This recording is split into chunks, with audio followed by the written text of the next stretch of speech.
last time we covered a whole lot of good stuff. We did. We talked about networking, how to cold call, a little bit where you don't know if you don't know what you want to do in your career. We started that process, how to talk to people. I think we're gonna just kind of kick it off, go right back into that.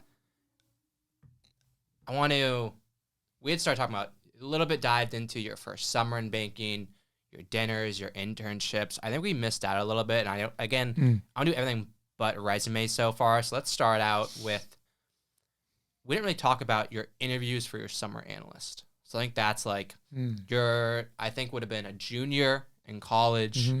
Physically, how did you apply? I think you said you didn't network with people, funny enough. I forget what you said. You could go into that. But like physically, how you applied.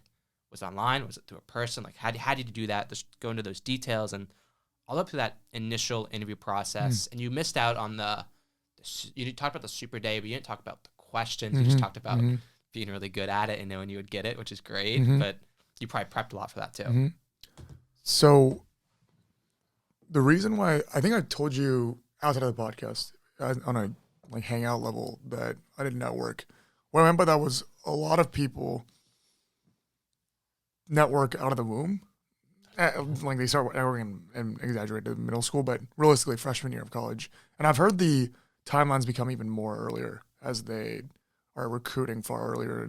They literally come recruit freshman year, sophomore year. But for us, it was junior year still.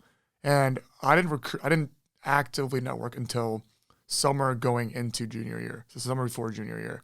And I still networked. I mean, I'm not going to underplay that, but it wasn't to the degree of which I should have. And you're supposed to relatively diversify your banking portfolio of like who to network with. You're supposed to, not put all your eggs in one basket. By banking portfolio, you mean companies? Like one bank, yeah. Okay. And Until you worked in I specifically went towards maybe 2 banks.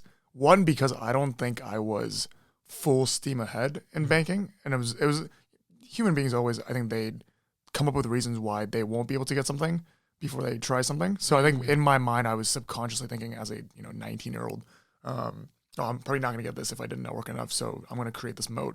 Isn't and that causes you to not want to try very hard too. Right. It's worse to like try hard and not get something. That's that mindset of like trying hard than not getting it when that's how you get anything. Right. You try hard, you fail. Yeah. And as much as I am very like this, I think back then I was still a kid. So networking in itself is not a natural process. Oh. But back then, especially more. And also, don't get me wrong, sophomore year, I did things that were finance oriented. There were like Wells Fargo events because they take, 4,000 kids from our school every year. 20 kids. That's bigger than the school. but and then I went to some like JP Morgan, Texas thing where like at least this audience knows that I infamously asked the CEO if I could go pee. And wait, what? we were like in this like giant conference room and CEO, like head of the Dallas, Texas JP Morgan Chase office, her name was like Diane or something. This like, when you were a sophomore. Yeah. I'm talking like number 5 at JP Morgan, like the.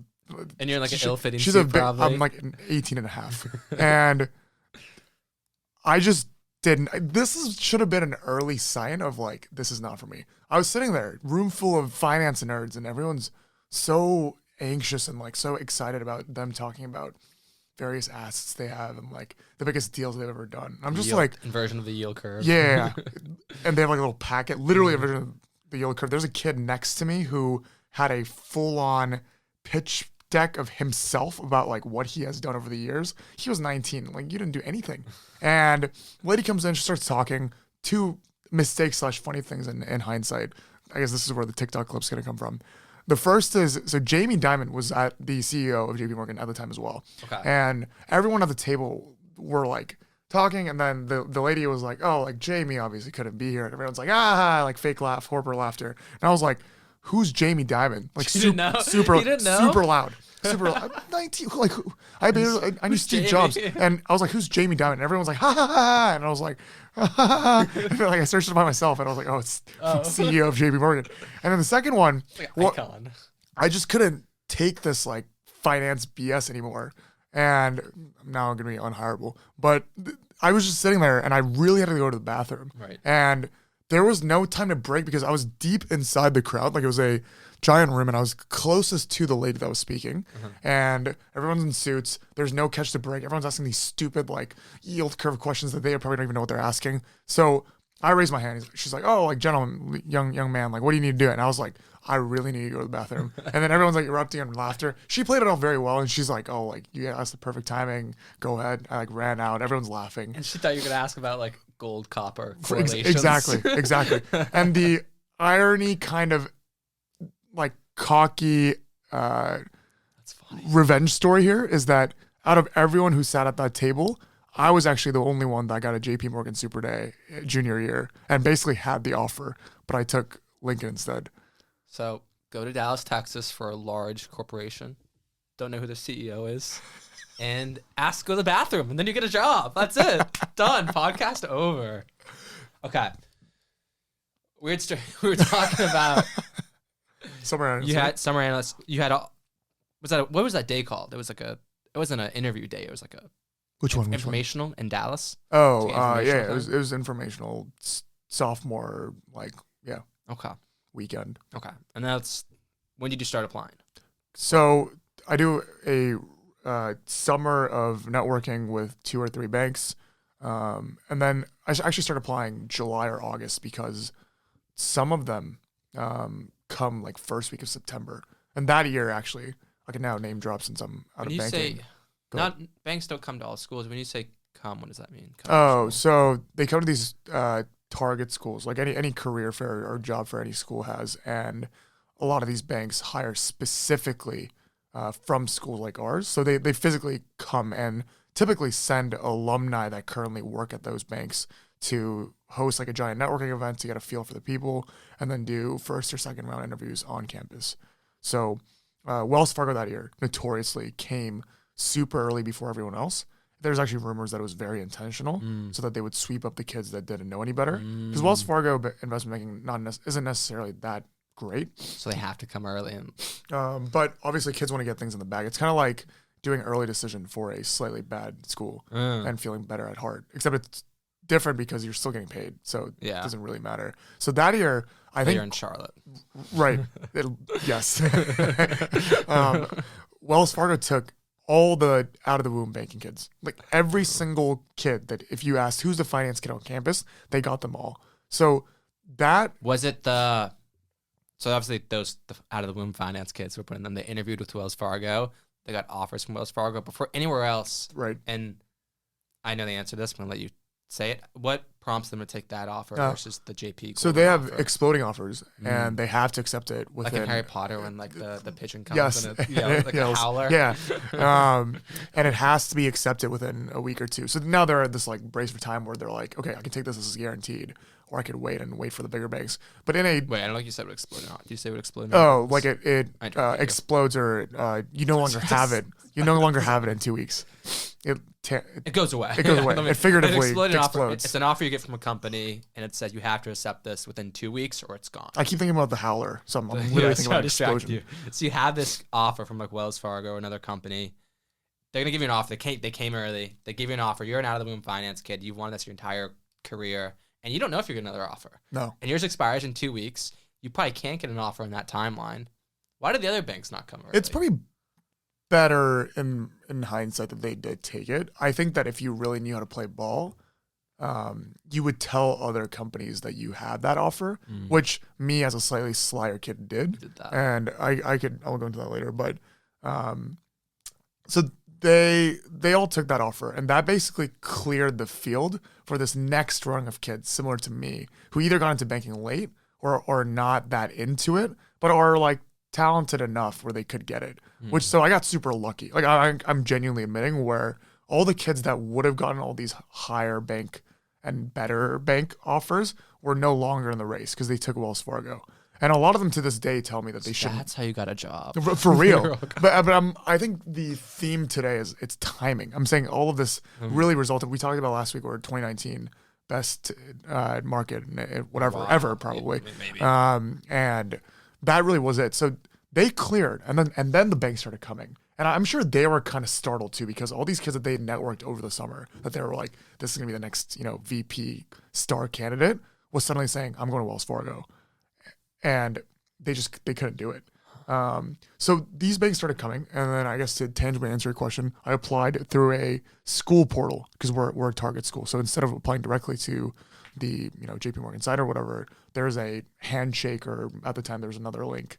I forget what platform we used, but that you apply directly to the school version of that application, so that your alumni are reviewing your applications, which is quite helpful because you have to realize outside of GPA, it's all extracurricular activities. That's about GPA. And realistically, the extracurricular that's specific to your school, the non-school people have no idea what that is. So, for example, we had the Williams Investment Society, which to us is a relatively big deal, and that's like the finance thing to do. But an associate at JP Morgan is not going to know. Did you get denied from that too? Did we both get denied? Did you go to? Were you? I didn't, because I had this weird pride thing where I was like, oh, that's like for all the finance snobs. You didn't apply. No, okay. I did consulting or something. I didn't get either of those. I tried. So that application process happens, and let me start generalizing now. So most, if not all, the companies do this. They bring a bunch of their our school alumni that currently work at that company and host like a networking event where they have like hors d'oeuvres and drinks, and they like eye these kids out, see if they can network, whatever. And this is like probably the most cringe thing I've ever witnessed, where all these kids start like try to get these people's attention and fail miserably. So we haven't really talked about like the networking in person. We've talked about cold calling a little bit, and we should probably revisit that as well. Not cold calling, but cold DMing and LinkedIn and all that on our last episode. How do you do, let's say you get in a room, you have a coffee chat with someone, and may ignore how we get there. What's like let's say you're in college. And you're going to meet someone from a company, whether that's tech or business or investment banking. You're in a physical room with them. How do you act? Like, you don't have a job yet. You do, like, there's this weird psychological, like, you want to impress them and influence them, but you want to be humble. You don't want to be too naive. You don't want to be you want to be humble, but you also want to show yourself off, which is like a very hard thing. Like, there's such a delicate balance to strike. So how do you feel like you struck it? And maybe going on theme, you might say you didn't. You raised your hand asking to go to the bathroom, but if you had to go back, how would you strike that balance of you're in a physical room with someone that it works at a company you may want to work at? How do you go about that? I've been back to school 4 or 5 times. Oh yeah, because you've been on both sides of this. And I've spoken to kids college students who are 18, 19, 20 over the years. I think one thing you need to embrace is that to them, you're such a kid. I'm going to use a word. Like, even me as a 26-year-old looking at an 18, 19-year-old trying to network with me, they look so young. And not to sound weird, but it's adorable. It's very like, I'm sure it's the same feeling when like a soccer pro player sees like a youth club person trying really hard, and they're like, oh, like this reminds me of when I was young. So I think the mentality is very like, unless the person in my seat or the interviewer seat is a toxic person, they're not going to go in with like let me see how this kid is the worst kid ever. And secondly, you have to realize that people that are going there for networking, it's also kind of a break for them. Yeah, they would rather be in the Bahamas with their girlfriend probably, but second tier to that is getting paid to be at a happy hour with kids that you feel like you are the GOAT. Like, everyone is coming for your attention. You're suddenly the hot girl in the room. So that, I think, is the quintessential mentality that you have to take advantage of, where they're not there to talk about work. They certainly don't want to talk about interviews. They don't want to talk that much about their company. And you got to size up and figure out who they are within seconds. I think that's the important. You can clearly tell who the finance nerd equivalents are in the room that actually do want to talk about yield curves, and they'll be like, whoa, like this kid is good. But when it comes to investment banking as a whole, it's a very professional services, customer oriented process job. So it's not really about the technicals and talking about, 2-year bond rates or whatever. They're trying to see like, who's the kid that I want to work with, where you see it. That's why you see a lot of like frat bros hiring frat bros, because they instantly have a connection of like, oh, I want to work with this kid, or the guy who's, jaded about finance, but seems like he's a hard worker. So it's really about taking advantage of like your core identity that works well. And I'll be like very blunt. You see this phenomenon a lot, where you head into a room and then it kind of becomes like a middle school mixer where you clearly see homogenous populations start interacting with each other, because this is the quintessential moment where you have almost nothing in relation and you have to start finding the relatability factors within a matter of minutes. Right. So outside of the fact that you guys all went to the same school, which everyone can speak on, you're instantly looking for same fraternity, and I'll just be honest, same race. A lot of times the girls are talking to the girls, the guys are kind of talking to the guys. The tall white dudes are talking to the tall white dudes, the Korean dudes talking to the Korean dude, because you feel comfortable with these people and you want to be like, oh, I am this too, without saying I am this too. It's I assume you know the airport test. This is one thing people talked a lot about WNL is like, yeah, you can hire for all these attributes and these skills, and I can go at some point we'll cover tech interviews as well too down the road, but at least for banking, you can know all about yield curves and beta and alpha and all of these things, but people are a lot of times going to hire something called like the airport test. And basically what the airport test is, it's if you were stuck in an airport with someone for 12 hours, if you had flight cancellation, would you want to be next to them for 12 hours? Because that's what work in his life, especially in person and finance, which is still primarily in person. You're cubicle by cubicle, desk by desk, and banking is long hours. You are working side by side for 12 hours. So you want someone to pass the airport test. You want to be talking to that person like, hey, could I project this out from a 5-minute conversation? Could I last 12 hours with this person in an airport? And that's also very, I think when I first heard that, I'm like, oh, that's so dumb. Why would the airport test matter? It should be qualities, what you know. But like, once you start working too, that's almost more important. It's always like who you work with and how much you like them. Like if you showed up to a job when no one passed the airport test, where you hated everyone, where you didn't like being with them, you're not going to work very hard in that job. No. And if they hated you, they're not going to work very hard. Productivity is going to fall. It's going to plummet. No matter how much you know, you have to want to show up. You have to want to work. And when you're having long hours, you want that camaraderie. You want that kind of sense of unionship, which comes from someone passing the airport test. And it doesn't have to be, yes, people, if they're tall or female or male, will go towards someone based on similar characteristics initially. But it doesn't have to be, you don't have to be the same person, no. I don't think. But you do have to get along. And that could be different personalities get along. And we can go on a whole tangent of how you get along with people. But passing the airport test is important. I don't know. The how of that is just read some books, How to Win Friends and Influence People. Great one. We've both read it. Be social, do social things, talk to people. And also the more you network, the more you go to in-person things, the more you call people and DM people, you just get better at talking to people. It's like if you're nervous at talking in front of a crowd, go start talking in front of a crowd. Mm-hmm.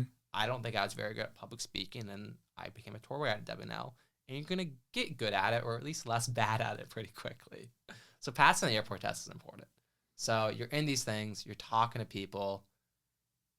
Do you feel like you passed the airport test? I would. This is something that I've been reflecting a lot recently. And who did I talk to about this recently? But we were talking about if we could write a resume of non-tangible things. I was making the bold claim that I would have a stellar resume. I think that I've been fortunate enough where I have a tangible resume in itself, and people like could look at my LinkedIn and be like, whoa, like you're 26 and have done these things. But I'm talking more like, I think people, at least initially, this ties in perfectly to the airport test, where people initially probably look at like PhD or like, 40 coding languages or even something more spectacular like some math genius or something more tangible as in hard skill, qualitative, and that allows them to be like, whoa, this person's impressive. But to your point, what actually determines someone being good at their job, perceived to be good, is far beyond that. If anything, and most times it's not that, unless you're a quant at like Hudson River Trading. That I would almost say is the only exception, because I've seen, if anything, even software engineers be graded for their likability at the end of the day. I have worked with in my whatever, and I've seen people do better as a software engineer, which you would think is a very hard skill job, but some who are likable be perceived better than those that are less likable in quantitative jobs. Yeah. And back to my point, I think I'm going to make a very bold, arrogant claim that if anything, actually both humble and arrogant. If I had like two talents, Okay. I think Only two. likability is probably my forte, proven out over various demographics. I think the airport test has to be a conjoinment of how many different types of people do I pass the airport test with, and the greater the width or coverage area that becomes, I think you become even more not only hireable but longer term influential. Because at the end of the day, if you go to management positions or CEOs or whatever, you're just dealing with people all day. And if you're likable for whatever reason, let's say it's because you're good at talking, it's because you're pretty, it's because you're wealthy, like something that just people want naturally, then you instantly have a leg up, because whatever likable people do just feels better. If you don't like someone and they do something, if you like someone and when they do something, the mindset, I'm not talking about work, just in life, it's different. And I think that likability, do I say this? I say this. I don't think extremely hot take. We can cut it. I'm not gonna cut it. I'm gonna clip it. I'm gonna put it in TikTok. I'm gonna cancel. Likability is not learnable. I genuinely, wholeheartedly believe my like Christian religion, God given me talents aside, even if there's a scientific way to quantify it, likability is not learnable. Interesting. I don't know if I agree with that. Likability is not learnable. Okay, can you define And likability? it's more measurable than you think. I would argue. Okay, I will define it. If you, I always say this 8 billion person line, but I would strongly argue if you gave all 8 billion people on Earth 15 minutes with me, an hour with me, a year with me, 2 years with me, on average, I'm talking like, let's do a bar of like 65, 70%. They would say, Brian's a fun guy. Brian's a cool guy. I like spending time with Brian. I'm not literally saying me. I'm saying like theoretical Brian. I'll like go humble for a second. But my point is, what? Theoretical Brian, no, not Brian. I'm getting anxious about these claims. But if that was the standard, I'm saying that people on average would agree on people. There won't be that much standard deviation. That I'm saying there are not that many people on Earth that would come down to 50-50. I think most people would either be at 5-10% or 80-90% if you met them in a very relatively isolated one-to-one setting. I actually disagree. I think My claim being this is not learnable. well, a lot of this I think I disagree with. Wow. Yeah. Because you're unlikable? Because I'm unlikable. Yeah. If I disagree, how do influence people? You can't win an argument, don't have an argument, because people aren't going to like you for it. So you're not going to like me because I argue. No, I think one's like going, if you have someone that everyone gets to a room with, I think everyone would agree. If you had to vote, let's say you talked like 10 people in a room, and you had all of the world talks to these 10 people, and you had to choose the person you think everyone else would say is the most likable, I think most people could choose the same person. So I think the people that are just likable across the spectrum, I think you can choose. But I think there are a lot of outliers that some people, like candidate number 4, you may hate and someone else may love. Because people do love different characteristics. Like, there are people that are contentious that some people love, some people hate. I could name people in our lives. I don't think we should do that. I think that people, like, again, I think we'll agree on the really charismatic folks. Like, I think Jamie Dimon, we got him in a room. Like, Bob Iger, we got him in a room. I think 90% of people would like them. Maybe, and I think everyone could agree on that. But I think there's a lot of outliers that are like, oh, yeah, that's for you. That's not for me.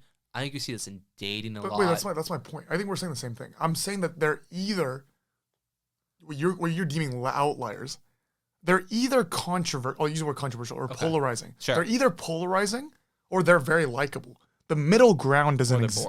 The middle ground doesn't exist. Okay. That by definition means that likability is not learnable. Okay.